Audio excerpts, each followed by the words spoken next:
to you to see this team fight the way they did to the big win? It was a big one.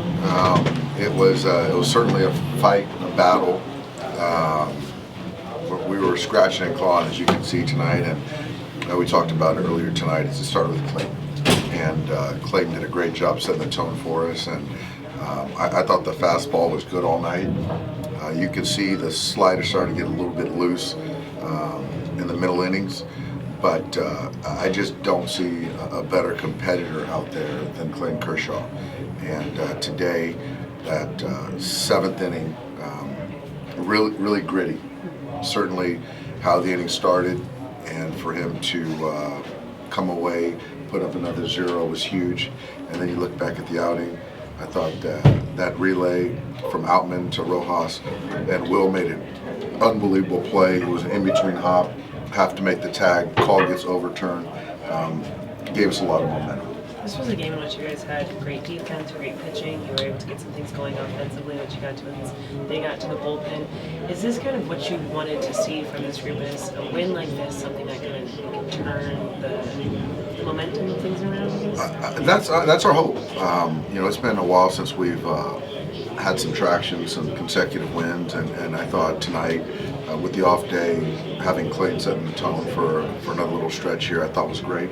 And we scored enough tonight. I thought Detmers threw the baseball really well. But for us, we caught a break with the Bush base hit. We got a little fortunate right there with the big hop over Padlow's head, and was able to build an inning. And Will Smith with that 2-out base hit, which we've done a really good job of this year, a little cushion. And then I thought Fergie was outstanding tonight, and then closing it out with Evan. So really good win. And with the recent struggles, this does wonders for your confidence. It does. It does. And certainly it's one win, but it's been hard to come by wins. And so to get this one, we're going to feel good about this. And Michael going tomorrow, so we're excited about that. And hopefully we can swing the bats collectively better. Certainly we're going to have our hands full with Ohtani going tomorrow, so I thought the crowd tonight was very lively, and our fans, the Dodger fans, are representing really well, and it's going to be an exciting one tomorrow night. And not only exciting, it's the way you got that victory as well. No, absolutely, and I think that, like I said, it started with Clayton from to throw the baseball the way he did, go 7 innings shutout, for us to get some runs and beat a team that's a geographic, local rivalry. I thought was a big win. You touched upon it, but like just when it gets second and third, no one out, what sort of gave you that confidence in Clay, and what did you sort of see change as the rest of the inning went on? Yeah, I just felt that right there to play the infield at 3 depth, it was important. Where we were at, where Detmers was throwing, how he was throwing the baseball, to concede anything in that part of the game. That was a gamble we took, and I felt good about it. And Clayton got the grounder and got a big punch there, and the Rengifo walk. But then Velasquez had his number tonight with the walk, the base hit, and that was going to be his last hitter. So for him to get him on the fielder's choice was big, and credit to all those guys. How much easier does life become when you get 7 innings out of a starter? It's huge, and I was, even going into tonight's game, this was as good as our state of our bullpen as far as usage, and so now to come out of this game and to use 2 arms puts us in a better position tomorrow, and just as good a position tomorrow. So that's how you can sort of string together some games. But it starts with starting pitching, and Clayton did that tonight. Considering like how Caleb looked and who he did it against, Ohtani and Trout, how much is this something that can propel him forward, going forward? It was great, and I think that as we've seen him pitch and leverage in late innings, I think that he's understanding that the inning, the spot, the part of the lineup, there's a natural adrenaline that's already happening, and so. For me, the last few outings, he's managed his emotions, the strike throwing, the consistency of the delivery, all that has echoed that. And so it's really, it's a good feeling when you can run him out there at any point in time and like your chances.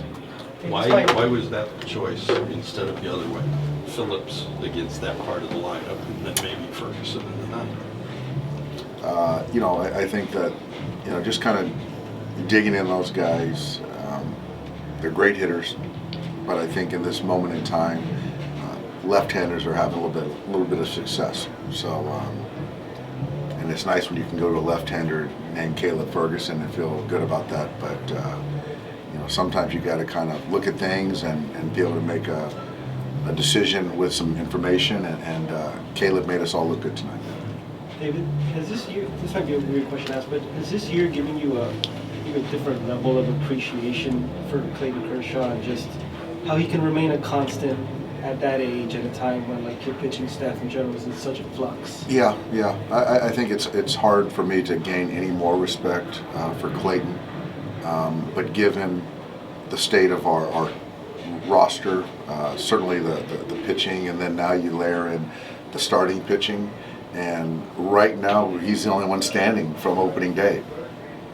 And so for him to obviously realize that, but accept the responsibility, but not add pressure to himself, it's a skill. It's certainly that's been tested and learned, but you know, the way he goes about things, man, he's just so consistent, and I just can't imagine where we'd be without him right now. When you say accepting the responsibility, like what do you see him sort of take on that might be different, just knowing what the circumstances Well, are? I think the thing is that you look at who he is, what he's done, how he's thrown the baseball. You know, the responsibility is, you know, going short a lot of his outings isn't acceptable, is not an option. And that's a heavy burden. But for him, he embraces that. Dave, you know, kind of on that piggybacking off that, right? I know the industry is just kind of going in a certain direction, and right, everything's about preserving arms, and minor leagues guys don't get as many innings, and right, third time through the order, that type of stuff. I mean, when you kind of see something like this, do you think, well, maybe the old way, you know, in some cases, is okay, where we need to develop guys like this that can go 7+? I think in a vacuum it would be great to be able to develop guys like that, but I will tell you this, is that Bobby and Emmett were watching everything Clayton did tonight, and to learn how he navigated clean innings, navigated going deeper in a game, and then ultimately navigating an inning of stress where there was no margin. That's something that they've taken from that. So, you know, I think in a vacuum, again, you'd like to have guys do that, but not all players, pitchers are equipped to do that. But, you know, it's hard to bet against Clayton right there, and given the state of where things are at, he was the best option, and he delivered.